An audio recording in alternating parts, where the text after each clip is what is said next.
il s'agit du cours d'animalerie 6, les qualités de l'eau, première partie. Et tout d'abord, je veux vous faire la remarque suivante. Il s'agit du cours le plus important en aquariophilie de votre programme. Et ne dussiez-vous comprendre que cela, eh bien, ce serait déjà pas mal. Il est donc essentiel que vous compreniez bien ce cours et les suivants, tous ces cours qui concernent les qualités de l'eau, que vous le compreniez et que vous soyez capable d'utiliser ces connaissances. En effet, ces connaissances peuvent vous permettre de maîtriser la bonne santé de vos poissons, tant dans votre conseil clientèle que dans la réalité d'un magasin. Les notions que vous allez acquérir maintenant sont fondamentales si vous voulez faire en sorte que les poissons dans votre batterie se portent bien. La plupart du temps, les gens font attention, en ce qui concerne leur batterie, à des concepts qui ne servent à rien. Et ils oublient d'accorder de l'attention à ce qui est fondamental. Nous voulons aujourd'hui comprendre l'eau. Qu'est-ce que l'eau? L'eau, eh bien, vous la voyez dans un aquarium, vous la voyez dans un verre, vous la voyez dans une rivière. Ce ne sont pas les mêmes eaux et, naturellement, elles n'ont pas les mêmes effets sur nos poissons. L'objet du cours, par conséquent, c'est comprendre les qualités de l'eau et comprendre naturellement comment on agit sur ces qualités. L'objet du cours, c'est d'être capable de réaliser une analyse intelligente de l'eau. Et aujourd'hui, nous allons entreprendre d'acquérir des connaissances sur les points suivants. La dureté totale, dite TH, la dureté carbonatée, dite KH, l'oxygène, l'ozone, l'eau oxygénée, et enfin ce qu'on appelle le potentiel redox. Mais tout d'abord, étudions ce qu'est la dureté totale.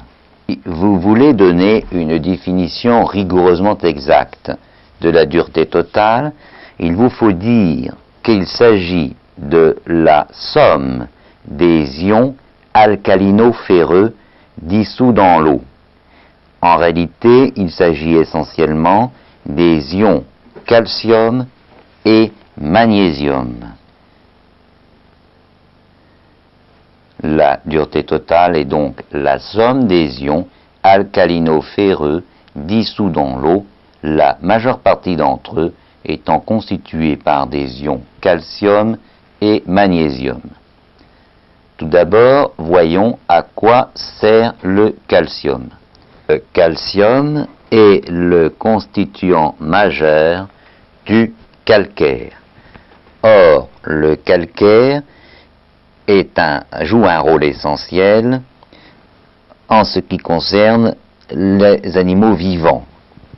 En particulier, c'est l'élément essentiel pour la formation du squelette chez les poissons, de la carapace chez les crustacés, de la coquille chez les mollusques. Donc, le calcium est nécessaire à la vie de notre aquarium. Et quant au magnésium, eh bien, retenez que le magnésium est l'atome central de ce qu'on appelle la chlorophylle. Et la chlorophylle, eh bien, c'est l'élément essentiel de la vie des plantes. Elle est indispensable à la croissance des végétaux, ainsi d'ailleurs qu'au métabolisme animal. Il fonctionne comme un activateur de la dégradation des sucres. Donc, retenez, la dureté totale de l'eau, c'est la présence dans l'eau des ions alcalino-ferreux et en particulier magnésium et calcium. Souvent les gens, lorsqu'ils pensent eau, pensent teneur en calcaire de l'eau. Or, ce n'est pas la teneur en calcaire qui détermine, qui est importante, c'est la teneur en calcium, le calcium qui est l'élément constitutif du calcaire, c'est vrai, mais aussi la présence de magnésium. C'est donc la présence calcium-magnésium qui est importante. Vous avez certainement déjà entendu parler d'eau douce ou d'eau dure. En général, les gens croient qu'une eau douce est une eau qui présente une faible teneur en calcaire. Et de fait, une eau douce est une eau très peu minéralisée, c'est-à-dire comportant très peu d'ions calcium-magnésium. Au contraire, une eau dure est une eau très minéralisée, beaucoup d'ions calcium et magnésium. Il faut retenir que tous les poissons ne se comportent pas de la même façon. Et suivant leur milieu d'origine, ils ont l'habitude de vivre dans des eaux dures ou dans des eaux douces. Quelquefois, les mêmes poissons ont des comportements différents suivant leurs origines. Ainsi, dans la famille des cyclidés, les cyclidés américains, comme les discus, ont l'habitude de vivre dans une eau douce, peu minéralisée, avec un pH faible. Au contraire, les cyclidés africains ont l'habitude de vivre dans une eau très minéralisée, une eau dure, avec un pH élevé. Il faut que vous preniez conscience d'un phénomène particulier aux aquariums. Dans un aquarium, qu'est-ce qui s'évapore? Uniquement l'eau pure. Naturellement, la partie minérale, la partie minéralisée, le calcium, le magnésium, reste dans l'aquarium. Et la seule chose qui s'évapore, c'est l'eau pure. Si donc l'eau c'est de l'eau complètement pure. Si donc l'eau pure qui a quitté l'aquarium est remplacée par une eau normale qui vient du robinet, vous concevez immédiatement que vous allez remplacer de l'eau pure par de l'eau minéralisée. Et au fur et à mesure, votre aquarium va être de plus en plus minéralisé, trop minéralisé. Comme c'est de l'eau pure qui quitte l'aquarium, pour compléter l'eau perdue par évaporation, il faut absolument remettre dans l'aquarium de l'eau pure. Et ce que je dis là est vrai pour tous les aquariums, et encore plus pour les batteries professionnelles. C'est le point fondamental à comprendre aujourd'hui. Une batterie professionnelle, il faut y remettre régulièrement de l'eau pure, car toute l'eau perdue par évaporation était de l'eau pure. Retenez ceci, dans un aquarium, il n'y a que de l'eau pure qui s'évapore, il faut donc remettre de l'eau pure. Essayons de comprendre maintenant ce qui se passe dans un aquarium. Dans un aquarium, vous avez de l'eau, H2O, la formule chimique de l'eau, H2O, et du gaz carbonique, CO2. L'eau en présence de gaz carbonique en présence de l'eau va constituer un composé H2O3C. Ce composé est instable et va immédiatement se transformer en ion H+, et en ion HCO3-. H2O3C va immédiatement devenir H+, et HCO3-. Or, ce sont les ions H+, qui sont responsables de ce que nous définirons tout à l'heure et qu'on appelle l'acidité de l'eau. Autrement dit, plus l'eau dissout de sels minéraux, plus elle sera dure. Pourquoi elle sera dure? Parce que plus l'eau dissout de sels minéraux, plus il y aura de CO2, plus on aura donc cette formule H2O plus CO2 donne H2O3C qui est instable et qui donne H+, responsable de l'acidité de l'eau, et HCO3-. Autrement dit, plus l'eau dissout de sels minéraux, plus elle est dure. C'est ainsi qu'en Bretagne, nous avons un sous-sol granitique. Donc l'eau ne peut rien dissoudre. Et par conséquent, il n'y a pas d'ion H+, et l'eau est douce. Dans le bassin parisien, le sous-sol est calcaire. Donc l'eau est dure, car elle dissout le calcaire. Quand elle est calcaire, est donc dure. Prenez le cas du bassin amazonien. Dans le bassin amazonien, rien ne peut être dissous. La dureté est presque dure. C'est le cas, dans le cas du bassin africain, beaucoup de magnésium, donc une eau très dure. Peut-on modifier ce GH de l'eau, c'est-à-dire cette dureté totale de l'eau? Eh bien, oui, il suffit pour cela de dissoudre l'eau, de mélanger à l'eau que nous avons dans l'aquarium une eau déminéralisée, une eau qui ne comporte pas de minéraux, ou mieux encore, une eau osmosée. On tout à l'heure ce qu'est une eau osmosée, mais retenez pour l'instant qu'une eau est dite osmosée lorsqu'elle est complètement déminéralisée, c'est-à-dire lorsqu'elle correspond à l'eau qui s'est évaporée de l'aquarium. Et je suppose que vous comprenez maintenant pourquoi dans une batterie d'eau douce, il ne faut pas utiliser d'eau adoucie. En effet, que fait un adoucisseur? Il se contente de permuter les cations en ions sodium. C'est-à-dire qu'une eau adoucie est donc une eau fortement porteuse d'ions sodium. C'est donc une eau qui est intéressante lorsqu'il s'agit d'utiliser du matériel, mais c'est une eau totalement déséquilibrée pour les poissons, complètement inutilisable et qu'il faut absolument éviter. Pas d'adoucisseur avec un aquarium. Essayons maintenant de mieux comprendre ce qu'est l'osmose. Si dans un bac, vous séparez ce bac en deux parties par une membrane semi-perméable qui laisse un petit peu passer l'eau. De ce côté-ci, vous allez mettre d'un côté, vous allez mettre de l'eau minéralisée. Ici, il y aura donc des minéraux, et ici de l'eau complètement pure. On s'aperçoit que l'eau ne va pas rester comme ceci. Il va y avoir passage d'eau pure de l'eau pure vers le côté où l'eau est minéralisée. Et après un certain temps, il va se créer la chose suivante. Vous aurez ici, du côté anciennement minéralisé, un certain niveau d'eau, et ici un autre niveau d'eau. Et c'est donc cet écart ici qu'on appelle la pression osmotique. Pression osmotique tout à fait importante en aquariophilie. Si vous avez un œuf et que la pression osmotique n'est pas la même à l'extérieur de l'œuf et à l'intérieur, qu'est-ce qui va se passer? S'il est supérieur à l'extérieur, l'œuf va être écrasé. Et s'il est inférieur à l'extérieur, l'œuf va éclater. Alors retenez, pour la petite histoire, que cette caractéristique peut être utilisée pour déparasiter, dans certains cas, les poissons. Vous mettez 3 à 4 minutes un poisson d'eau de mer dans de l'eau douce, pas plus, parce qu'après il y aurait des conséquences graves pour le poisson.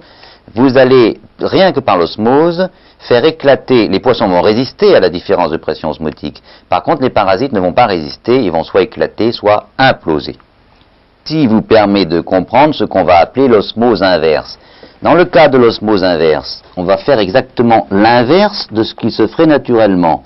On met ici une eau minéralisée, fortement minéralisée, et avec un système quelconque, on va appuyer sur cette eau minéralisée. L'eau va donc être obligée de passer à travers cette membrane. Mais comme cette membrane est très très fine, elle laisse passer uniquement l'eau et conserve toutes les autres matières ici. Autrement dit, une osmosée, c'est une eau qu'on a obligée à passer à travers une très fine membrane, seule l'eau pure passe, et toutes les autres matières, calcium, magnésium, etc., sont conservées de ce côté-ci. On obtient donc ici une eau complètement pure, c'est cela qu'on appelle l'eau osmosée. Nouvelle notion maintenant, il faut comprendre ce qu'est la dureté carbonatée, dite KH. La dureté carbonatée, ou si vous préférez, le titre alcalimétrique complet qu'on prononce TAC. Qu'est-ce que le TAC, le KH? Eh bien, ça mesure la concentration en bicarbonate et en carbonate. En réalité, pour des raisons sur lesquelles je n'ai pas envie de m'étendre dans ce cours, dans la plupart des cas, ça mesure surtout la concentration en carbonate. Donc, retenez que le TAC mesure la concentration en carbonate. Alors, les substances qui produisent le KH ont une importance considérable, car ce sont elles qui agissent comme stabilisateurs du pH, pH que vous connaissez tous en aquariophilie. Ce qu'il faut retenir, c'est que plus le KH est élevé, plus le pH est élevé. Donc, des eaux d'aquarium qui ont un KH trop faible ont un pH faible. Et le danger, c'est que ce pH faible, lorsqu'il est en présence d'une forte teneur en gaz carbonique, peut atteindre des limites dangereusement basses pour les poissons. Pour bien comprendre, il suffit de revenir à notre formule. Nous avons vu que H2CO2 se transformait en H2CO3, acide carbonique. H2CO3, acide carbonique, qui se transforme ensuite en ion H+, et en cation HCO3-, HCO3-, ce sont donc bien c'est ce qu'on appelle les bicarbonates. Vous comprenez bien pourquoi le TAC produit un effet tampon. On a en présence d'une réserve alcaline, eh bien le pH aura tendance à rester stable. Si l'on a une absence de carbonate, eh bien le pH sera acide. Retenez que selon les espèces de poissons, la dureté carbonatée peut aller de 3 à 10 et même être inférieure à 3. Lorsqu'elle est inférieure à 3, il faut mesurer extrêmement le pH, car, comme je vous l'ai dit, il peut à ce moment-là descendre trop bas en présence de gaz carbonique. Comment allons-nous modifier le KH? Eh bien, comme tout à l'heure, en ajoutant de l'eau pure, de l'eau déminéralisée, eau qu'on obtiendra soit avec des déminéralisateurs, soit mieux encore avec des osmoseurs. Nous avons donc compris ce qu'est la dureté totale et la dureté carbonatée. Voyons maintenant le troisième point de notre cours, le rôle de l'oxygène. Deuxième partie donc, l'oxygène. Sans oxygène, vous le savez, aucune vie n'est possible. Vous savez que l'oxygène est consommé par les poissons. Ce que les gens savent moins, c'est qu'il est également consommé par les plantes et par les bactéries. Les bactéries qui utilisent l'oxygène s'appellent des bactéries aérobies. Elles sont très importantes car elles utilisent l'oxygène pour la dégradation des déchets organiques. Donc pas d'action possible dans les filtres s'il n'y a pas suffisamment d'oxygène permettant aux bactéries aérobies de se développer normalement. Sachez enfin que les plantes elles-mêmes consomment de grandes quantités d'oxygène qui sont ensuite restituées par la photosynthèse de manière extrêmement intéressante puisqu'elles restituent 5 fois plus d'oxygène qu'elles n'en ont utilisé. Donc, évidemment, un aquarium fortement planté est naturellement un aquarium riche en oxygène. Si l'aquarium ne contient pas suffisamment de plantes, il faudra donc compenser ce manque d'oxygène par un système d'aération, une pompe à air, une aération intensive, ou encore en créant un mouvement à la surface de l'aquarium pour créer des échanges oxygène atmosphère, pour récupérer l'oxygène qui est dans l'atmosphère. On utilise aussi des compresseurs qui vont diffuser de l'air dans l'aquarium et permettre de créer des échanges d'oxygène. C'est que plus ces bulles diffusées par un diffuseur seront fines, plus on a des chances que le mélange se fasse. pense que vous devez retenir qu'il ne faut pas descendre en dessous d'une certaine concentration d'oxygène, de 4 à 5 mg par litre d'oxygène. Voyons maintenant le point suivant de notre étude, l'ozone. Et d'abord, d'où provient l'ozone? L'ozone se forme à partir d'oxygène sous l'action des rayons UV à ondes courtes ou encore sous l'action d'une décharge électrique. L'ozone, la formule de l'ozone, c'est O3.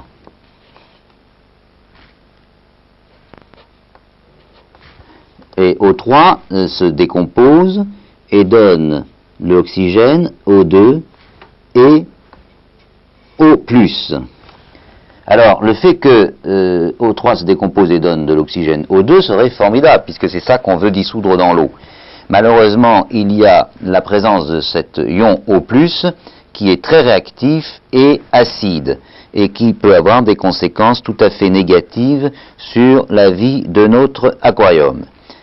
Tenez qu'on utilise l'ozone pour les très grandes installations de plusieurs millions de litres, parce qu'on a à ce moment-là des installations qui permettent de récupérer au plus et d'éviter qu'il ne se mélange dans l'aquarium, mais nous verrons tout à l'heure que dans notre cas à nous, il n'est pas possible d'utiliser directement l'ozone à cause de ces ions au plus, dans le cas de petites installations d'aquariophilie, y compris des batteries des magasins. Et d'ailleurs dommage, car une eau traitée avec de l'ozone est une eau extrêmement claire. Mais nous allons aborder le 5e point de notre étude. Nous avons compris le rôle de l'ozone, nous allons voir ce qu'est l'ozone, nous allons voir maintenant ce qu'est l'eau oxygénée. L'eau oxygénée, la formule de l'eau oxygénée est H2O2. H2O2 ne va pas rester H2O2, elle va se décomposer en H2O, qui est la formule de l'eau, plus O+, cet O+, qu'on retrouve ici, et qui, lui, nous l'avons vu, est à la fois actif et toxique. Il peut brûler les branchies des poissons. Alors, O+, ne reste pas O+, une partie des ions O+, deviennent O2, et ces ions-là, cet oxygène-là est formidable parce qu'il se dissout très très bien dans l'eau. Malheureusement, une certaine partie reste O+. Et ces O+, sont donc très dangereux pour les poissons. Il existe pourtant un appareil qui permet d'utiliser l'eau oxygénée. C'est ce qu'on appelle un oxydateur. En simplifiant à l'extrême, imaginez que vous ayez une petite bouteille, ici, dans l'aquarium, mise à l'envers. Et cette bouteille est remplie d'eau oxygénée. Elle va donc s'écouler, elle va donc se transformer, nous l'avons vu, en H2O, qui est donc de l'eau, en oxygène, O2, et en ion O+. Ces ions O+, s'ils allaient dans l'aquarium, nous avons vu que ce serait un poison. Mais ici, au fond de l'oxydateur, on va déposer un tapis de bioxyde de manganèse, une substance qu'on appelle le bioxyde de manganèse, et qui a une caractéristique, c'est que le bioxyde de manganèse conserve les O+. Alors là, c'est formidable, puisqu'il ne va plus aller dans l'aquarium que de l'eau et de l'oxygène dissous dans l'eau. Et le poison, O+, est conservé par le bioxyde de manganèse. Voilà donc ce que c'est qu'un oxydateur. C'est tout simplement une réserve d'eau oxygénée avec une réserve de bioxyde de manganèse qui va permettre de conserver les O+. Donc l'oxydateur est tout à fait utile pour permettre d'oxygéner les bacs, que ce soit en clientèle ou encore mieux dans les batteries professionnelles. L'eau oxygénée H2O2 se décompose en H2O et en ion O+, cet O+, devenant O2 qui est bien, et O+, un poison. Mais grâce à l'oxydateur, qui est l'appareil que je viens de vous décrire, oxygéné dilué passe sur du bioxyde de manganèse qui conserve les ions O+. L'eau oxygénée est alors décomposée en eau et en oxygène. Le dernier point que nous voulions étudier aujourd'hui est ce qu'on appelle le potentiel redox, dit KH. Il n'est peut-être pas très important que vous compreniez ce qu'est le potentiel redox, il faut simplement que vous sachiez qu'il existe. Retenez que sa valeur d'équilibre est de 27, qu'en dessous on dit que c'est un milieu oxydant, ce qui est bien, donc il est souhaitable d'avoir un milieu oxydant et un potentiel redox inférieur à 27. Qu'il faut retenir, c'est qu'au-dessus de ce 27, vous avez un milieu qui est constitué des ions calcium et magnésium, et nous avons vu tout l'inconvénient de la présence de ces eaux dans l'aquarium. Conclusion, voyez-vous, je voudrais combattre avec vous un certain nombre d'idées reçues qu'ont beaucoup d'aquariophiles.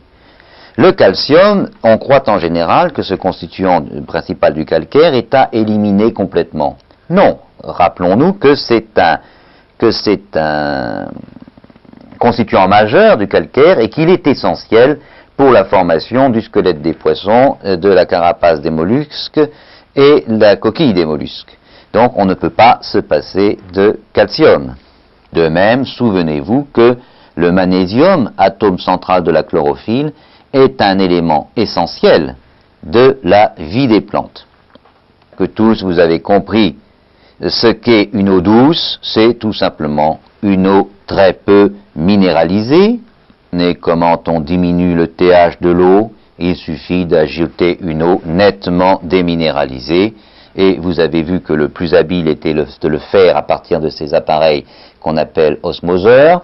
L'osmoseur, c'est donc un appareil consiste à faire passer de l'eau sous pression sur une membrane extrêmement fine. Un osmoseur permet de produire une eau complètement pure. Retenez maintenant ce qu'est le TAC, KH, qui mesure la concentration en bicarbonate et en carbonate dans l'eau. Retenez que le KH se modifie par dilution de l'eau de l'aquarium avec de l'eau déminéralisée. Et pour conclure ce cours, je vous rappelle le rôle de l'oxydator, cet appareil qui transforme de l'eau oxygénée en eau et en oxygène tout en conservant les mauvais ions O+. Et donc l'oxydator, vous le comprenez, est extrêmement efficace puisqu'il dissout dans l'eau un oxygène extrêmement actif. Réfléchissez à toutes ces notions très importantes.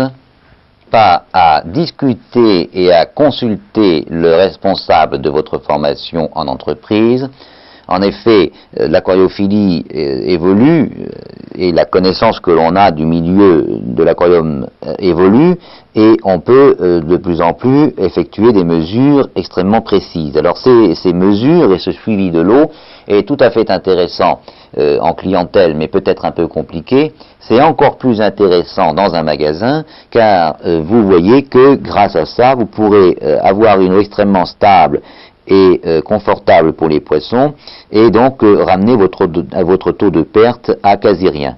Vous voyez aussi pourquoi il est tout à fait illusoire et utopique de prétendre avoir autant d'eau que de bacs. Vous comprenez qu'à partir du moment où on va vouloir, dans une batterie commerciale, surveiller réellement le TAC, le KH, utiliser l'oxydator, introduire dans l'eau de l'eau vraiment pure à partir d'un osmoseur, on ne va pas pouvoir faire cela bac par bac. C'est complètement illusoire et utopique. Et par conséquent, il faut se résoudre à ce que la batterie soit plus ou moins centralisée, ce qui sera d'ailleurs mieux pour les poissons, puisque ce qui est important, ce n'est pas prioritairement qu'ils aient exactement la même eau que celle qu'ils avaient à l'origine, mais qu'ils aient une eau dans laquelle ils puissent être bien. Ils sont tout à fait capables de se réadapter à une eau un peu différente. Naturellement, ceci souffre des exceptions. Il y a des poissons plus difficiles qui exigent des qualités d'eau très spécifiques, très particulières, et pour ces poissons-là, on sera amené à avoir des bacs à part. Mais le plus important est d'avoir une eau très homogène et très conforme à ce qui est nécessaire à l'équilibre de nos animaux dans nos aquariums. Alors, discutez-en avec vos responsables de formation en entreprise. Ils peuvent vous apporter beaucoup parce qu'ils ont, en plus des connaissances théoriques que j'ai essayé de vous donner, de l'expérience pratique des matériaux que je vous ai décrits. Demandez-leur en particulier quels sont leurs avis à propos des oxydateurs, des osmoseurs, etc. J'espère que vous avez compris aussi que l'adoucisseur est totalement inutile en aquariophilie, sauf si l'on pense qu'un adoucisseur permettrait de ménager la membrane de l'osmoseur, autrement dit on mettrait un adoucisseur avant l'osmoseur. En ce qui me concerne, je crois que c'est complètement utopique parce que lorsqu'on met un adoucisseur avant un osmoseur, on amène sur l'osmoseur des ions sodium au lieu d'amener des ions calcium, et c'est pas mieux pour la membrane de l'osmoseur. Donc je pense que mettre un adoucisseur avant un osmoseur n'a aucune utilité, mais seule l'expérience peut prouver que j'aurai raison ou tort. Ça dépend peut-être aussi des types de membranes utilisées dans l'osmoseur. Merci de votre attention. La prochaine fois, nous continuerons cette étude avec celle du pH. À bientôt.